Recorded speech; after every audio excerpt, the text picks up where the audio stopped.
All right, good morning, part two in the section on ancient philosophy. I'm Gretchen Redam-Schils. I teach in the program of liberal studies, and I direct the Notre Dame workshop on ancient philosophy. And like many people here, I'm very grateful for the History of Philosophy Forum because it really has created a multiplier effect, and it's really wonderful that we can bring so many colleagues together in the history of philosophy. Our next talk will be by Wiebke Marie Stock. It's a pleasure, we go back quite a way by now, it's a pleasure to introduce my colleague and longtime friend here connected to Notre Dame, and her talk will be on Plotinus, on the wave of the mind.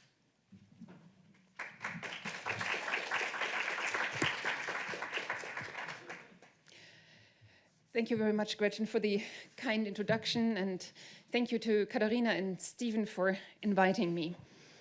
There is a handout. I think Chris is just distributing it, so you can follow along. You are probably wondering what a wave of the mind might be. And I promise I will explain, but I will have to start with a brief introduction to central Neoplatonic ideas about the intelligible realm, about the intellect. We need this as a background, as a backdrop for the more adventurous parts of Plotinus's ideas on the mind. For the terminology, I used mind for the title because the conference used mind as a translation for nous, and somehow the wave of the mind sounds better than the wave of the intellect. It flows better. But in my talk, I'll also speak of intellect. It's kind of the more common translation for nous in Plotinian translations and Plotinian scholarship. So I'll alternate. There's no difference in meaning. So the first part is on the one, intellect and the soul. Plotinus sees himself as a Platonic philosopher, an interpreter of Platonic texts and ideas. But he also takes a good part of Aristotle and integrates it into his ideas, into his constructions of the upper realm. And there's also a good dose of Stoicism that appears here and there. But it's not just Plato, it's also not just Aristotle, but there's just something distinctly new in many parts of Plotinus's work. And one novelty is certainly his theory of the three hypostases. And that's number one on the handout. So it's the one, to hen, or the good, agathon, intellect, nous, as the second level, and as the third level, psyche, soul.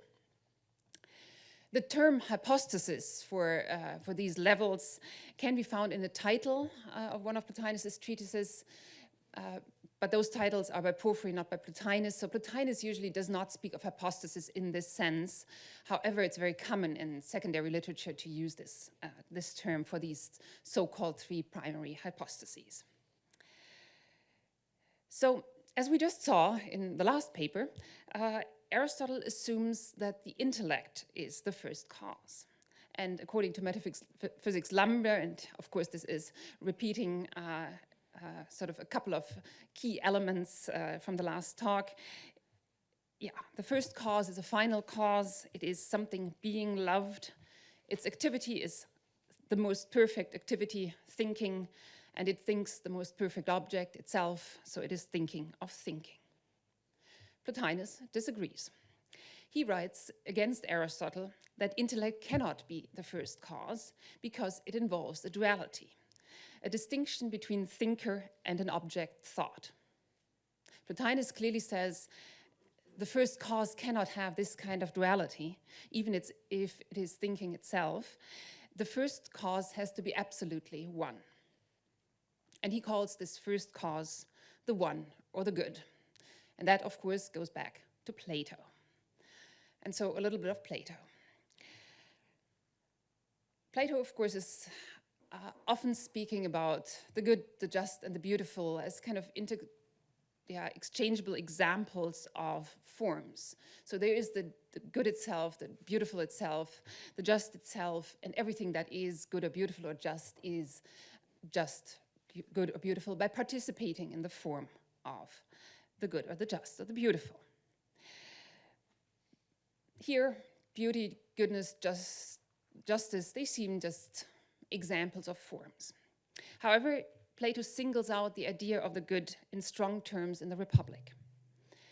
The simile of the cave represents the good as the cause of everything.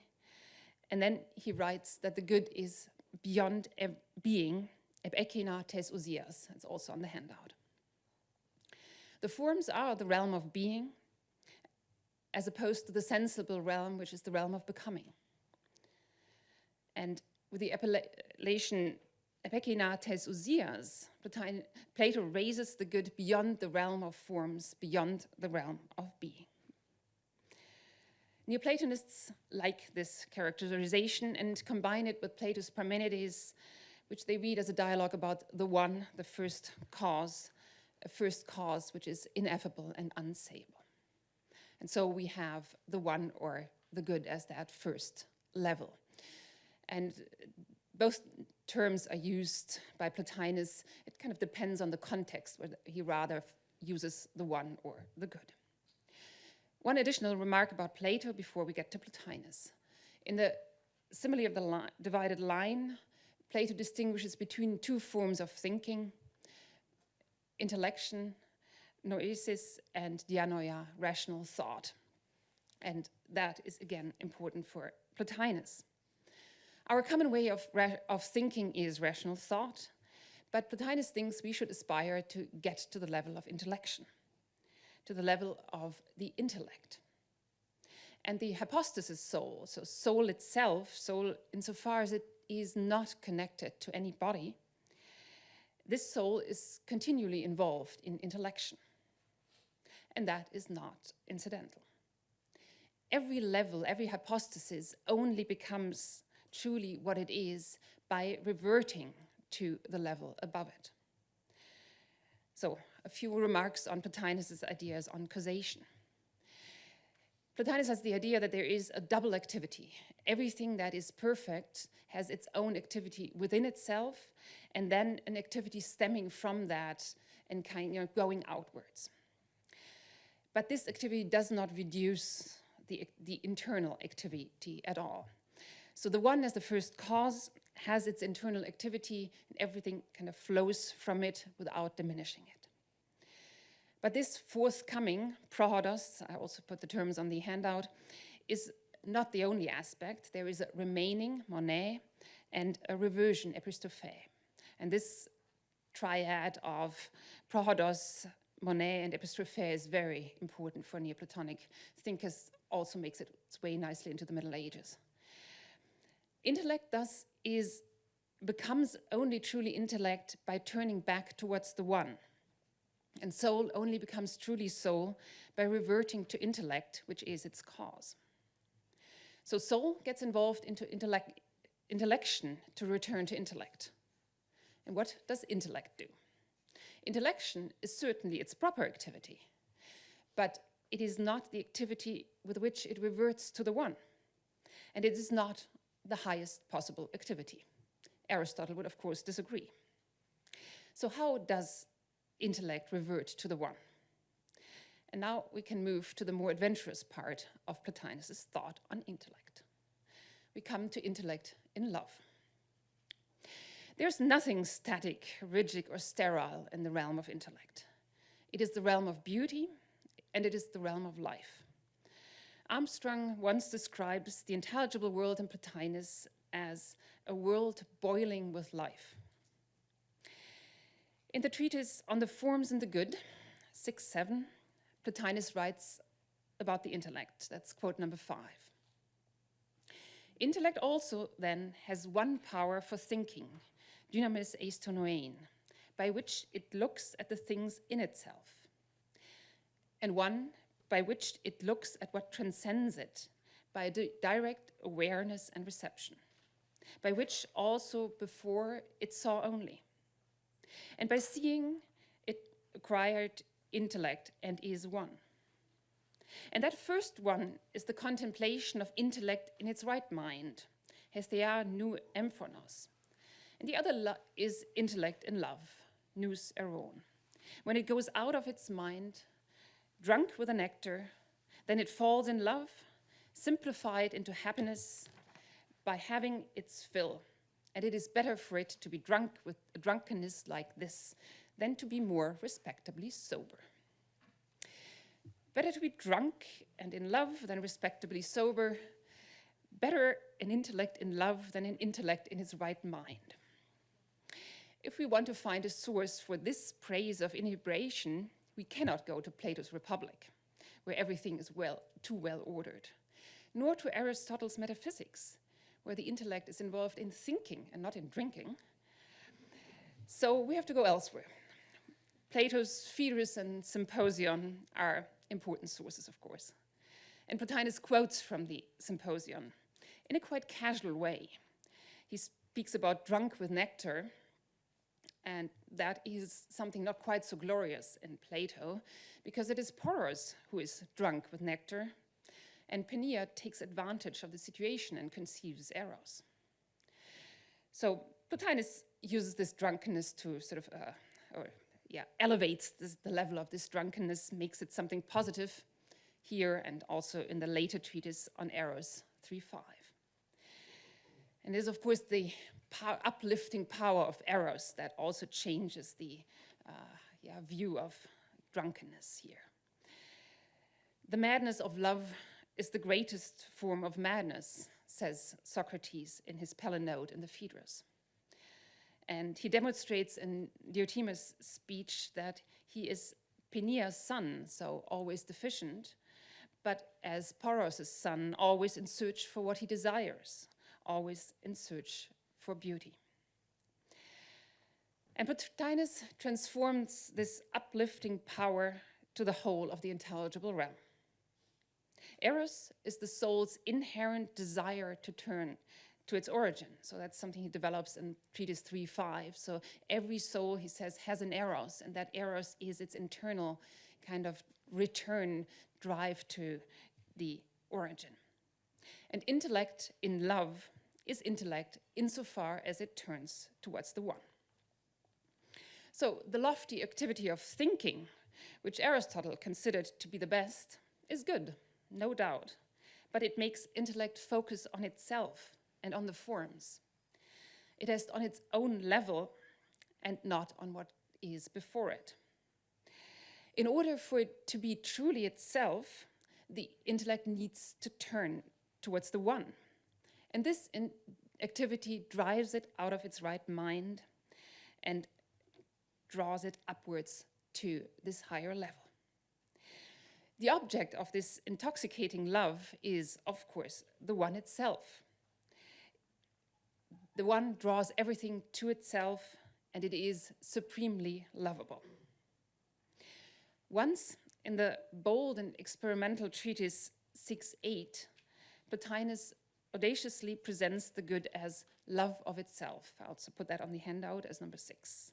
How to Eros. Just 2 remarks on this characterization. In the Platonic tradition, love is always deficient, as the son of Poros and Penia. And love is always directed towards the beloved which is higher, better, beautiful, more perfect. In other words, the lower loves the higher and never the other way around. In Plato, the good does not love. Plotinus changes this model when he ascribes love to the good itself. It does not, however, love what comes after it. It does not show any kind of providential love. We'll have to go to Proclus and probably even more to Dionysius the Areopagite to find that idea. And the second question is, we could also ask why the love of itself is not a hindrance to its unity when self-thinking is a hindrance. But that would be the topic for another talk. So love and intoxication by the love of the one, so the love directed at the one, that brings about the intellect's return to the one. Without this love, intellect would not truly be intellect. Only the reversion towards its source makes it truly what it is. And then it may get involved in the activity of thinking as well. The return to the one does not only concern intellect itself, the hypostasis intellect, not only the hypostasis soul, but each and every soul. Plotinus assumes that all souls are one, but we can also distinguish between soul itself, the hypostasis soul, which is not connected to a body, and other souls which are connected to bodies. Plotinus speaks of sisters. So there is the oldest sister, the world soul, which has a perfect body, and all the youngest sisters, all of us who have imperfect bodies. But they're all one, these souls, and they all have an intelligible cosmos in them. It's another daring hypothesis Plotinus presents in his texts. They have intellect and even the one in themselves. And each and every intellect is one with intellect itself. So the powers of scent are active in every single soul. And that will bring me to the third part of my presentation.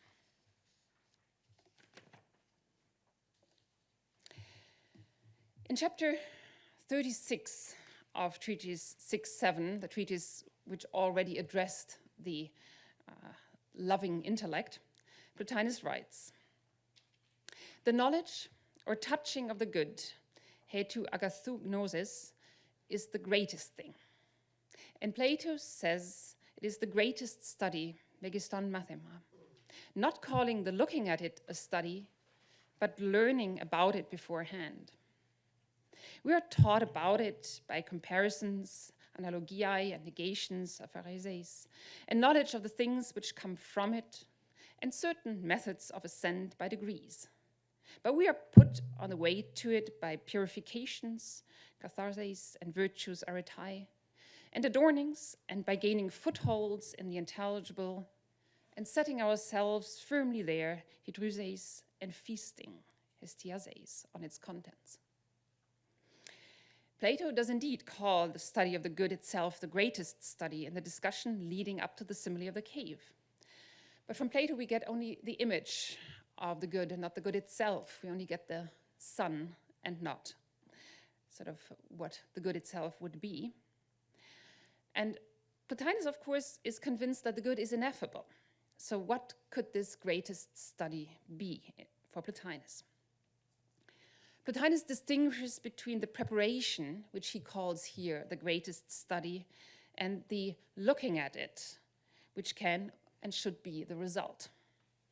The study uses language and images, comparisons and negations, and a study of what comes after the first cause. The first cause being unsayable and ineffable. Purifications and virtues are further means. As a result of this effort, the soul should be settled in the realm of intellect and feast, probably an allusion to the Phaedrus. The realm of intellect is, however, not the final destination for the soul. It is not what the soul ultimately desires, because the soul does not want to move, as Plotinus says, and intelligence, as he says, is a kind of movement. Or in an image he uses, the soul does not want to see the beautiful house, but it wants to see the owner of the house. So it may admire all those beautiful statues in the house and walks around, but once the owner of the house appears, the soul is completely taken by him and wants to look at the one alone and not at intellect. So the soul has to move after having been settled in the realm of intellect, which is a necessity for the soul to do on this trajectory to the one. Quote number 8. "It is there that one lets all study go.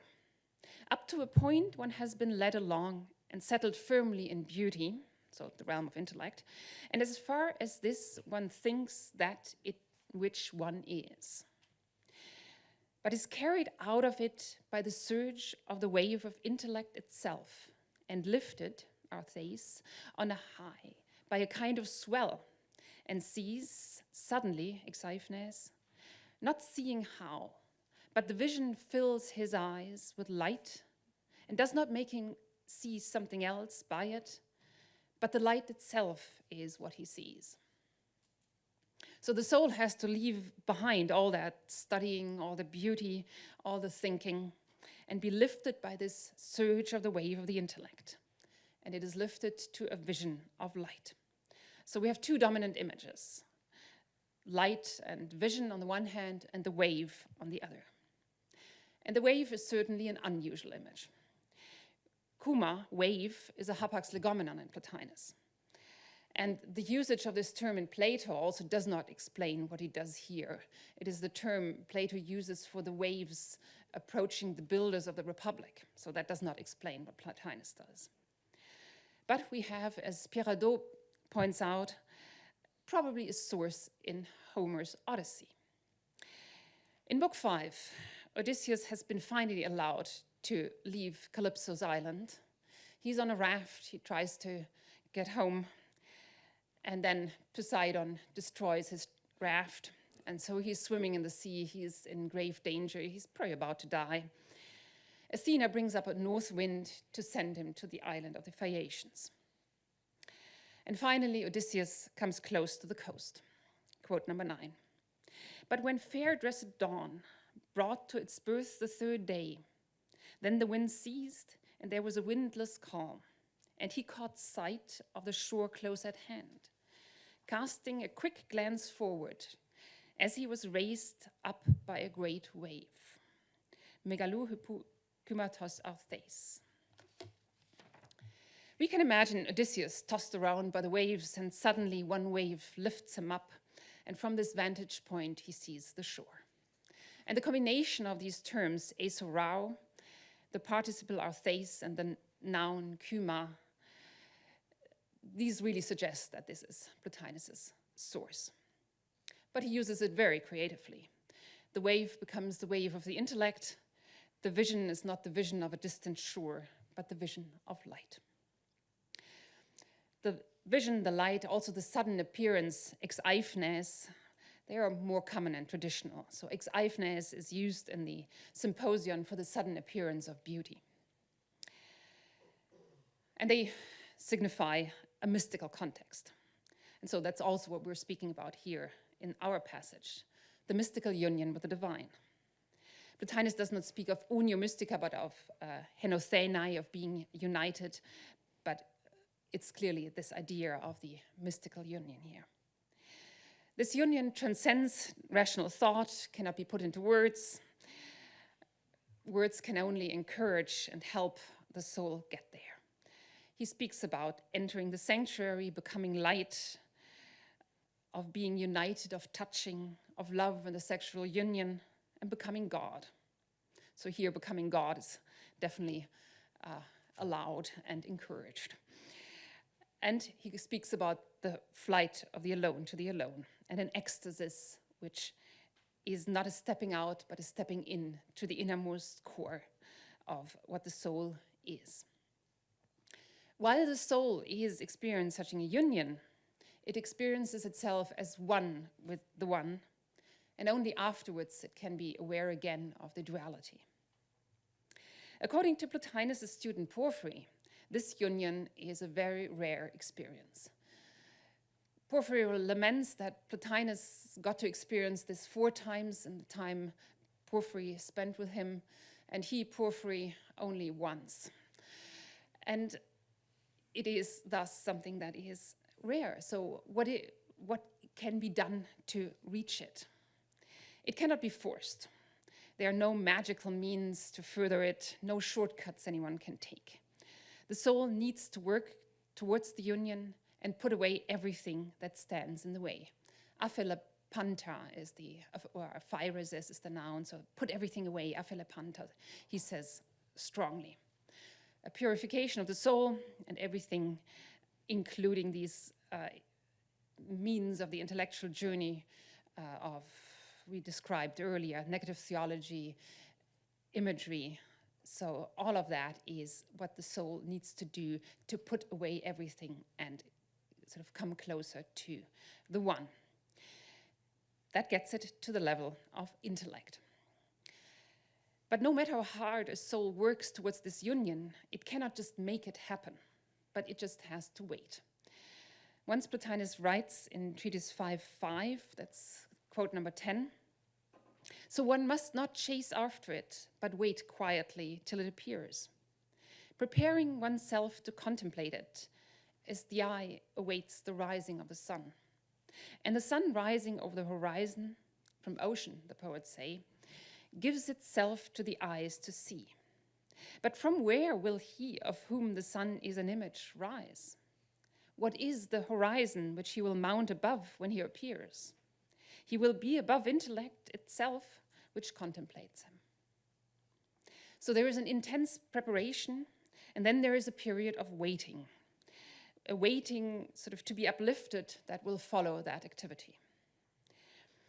So earlier in treatise 6.7, coming back to our main treatise, Plotinus describes this two-stage process with a different image. First, the soul is moved by beauty. He writes, quote number 11, then the soul, receiving into itself an outflow from thence, is moved and dances wildly, and is all stung with longing and becomes love. In this realm, the realm of intellect, it can contemplate beauty and experience a mixture of pain and pleasure. So that's sort of something that's very important for Plotinus, for that level of beauty. But this is then not the end of the journey. Quote number 12, and as long as there is anything higher than that which is present to it, it naturally goes on upwards, lifted by the giver of its love.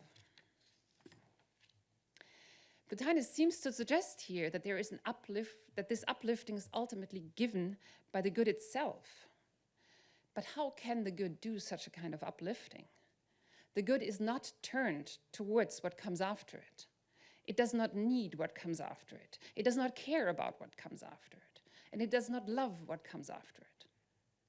So everything just stems from it because of its double activity, but there is no other connection. And unlike many later Neoplatonic authors, Plotinus does not assume that the soul needs theurgic help to ascend. I argue that this image of the wave of the mind gives us an explanation. Lifting is not done by the good itself, at least not directly.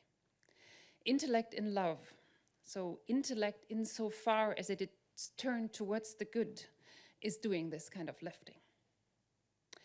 The soul needs to work its way into the intelligible realm, and it is within the soul's own capacities to accomplish this. It takes time, it may require a lot of work, but the soul never loses the connection to the intelligible realm and can thus ultimately return to it. And from there, it can be uplifted by the power of intellect, the power which ultimately comes from the one and continually returns to it. As intellect in love, it is firmly turned towards the one and projects itself towards it in a great wave. And the soul can catch this wave and be included in this return, lifted by the wave which rises up towards the sky, towards the one. Thank you.